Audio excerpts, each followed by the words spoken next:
Welcome to the show. Now this week on the show, we're going to be covering something that it just grates me, it gets on my nerves.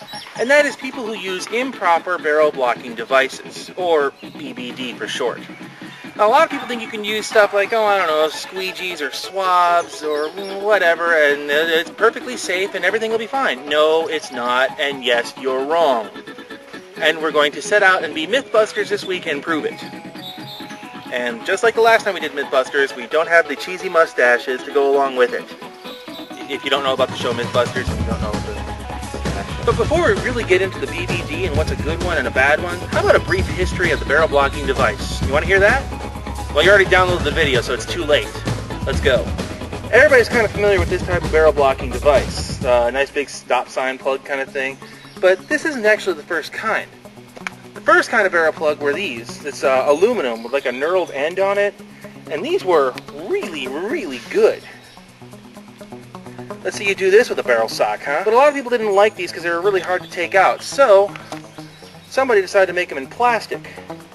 And again, pretty strong, nice and durable. But along with technology improving comes different types of barrel plugs. For example, this type of was sort of a bat wing design. This was popular in the mid-90s because it was easy to remove.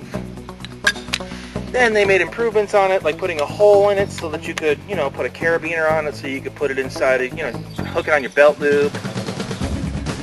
And then somebody decided that there needed to be a different way to do the barrel plug because it was marring the inside of the barrels for the first couple of inches. So there was this design from some metal bird company. Not very safe. So they reinvented it. And this one actually does sink all the way to the bottom. So these kind of went out of fashion about the same time that, half masks came out of fashion. If you're waiting for a punchline, there really isn't one because I actually bought this at a paintball store. Back in like 93, 94. Yeah. But these weren't the only type of barrel plugs in use. Somebody figured that, hey, you know what? Instead of putting something inside the barrel, why don't we put a string around a cap and put this on the outside of the barrel? This was effectively the first barrel sock. You still see this type of device today, but just a little bit safer, a little bit longer, just like that. But this isn't the most common type of barrel blocking device you see on the field today. Most commonly, you see the cloth type barrel bag, but I prefer the neon orange types for one basic reason. When I call myself out and I put this on the end of the gun, nobody mistakes it for me pretending to still be in play. So that is a very brief history of the barrel blocking device. And a little bit about mass consumerism too, because you don't see these anymore. Now that you know the history of the barrel blocking device, or at least a limited one, now we're going to go over a few things that people think that they can use as barrel blocking devices on the field. So as you can see, we have quite the assortment of things that you can use to block the end of your barrel, and we also have a tape measure.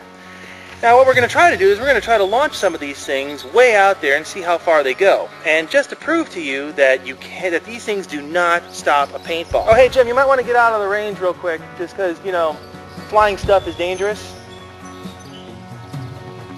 Let's shoot stuff. So let's start with something that's kind of a gimme. A lot of people think they can use like a bandana or a rag or an old t-shirt or something like that. They just stuff it far enough in the barrel, the theory goes, it'll stop a ball.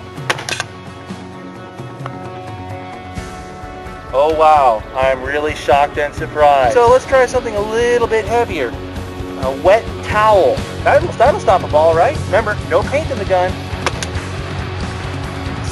We have here a pull-through squeegee, available at most of your fabulous S-Marts. Shop Smart, Shop S-Mart. 25 feet. Now here's something that you see some of the older school guys do. This is a jerk type squeegee with a swab at the end of it. I wonder how safe this could be. Here we go. A nice empty loader for comparison. Because, it's better than nothing, right?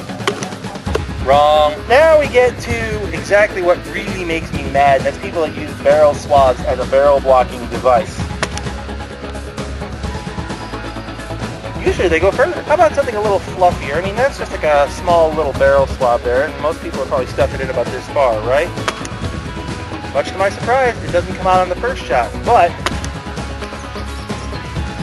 about the same. About the same. Now I know what you're saying, yeah, it blocked the first shot, but this is a mechanical. If you have an electro gun, you can pick it up and fire it 3 times before you know what's going on. Okay, and finally my favorite coup de grace with a squeegee. Commercially available T-bar squeegee. Wow, it actually stopped, but that's the first shot. Second one, still in there. Third one.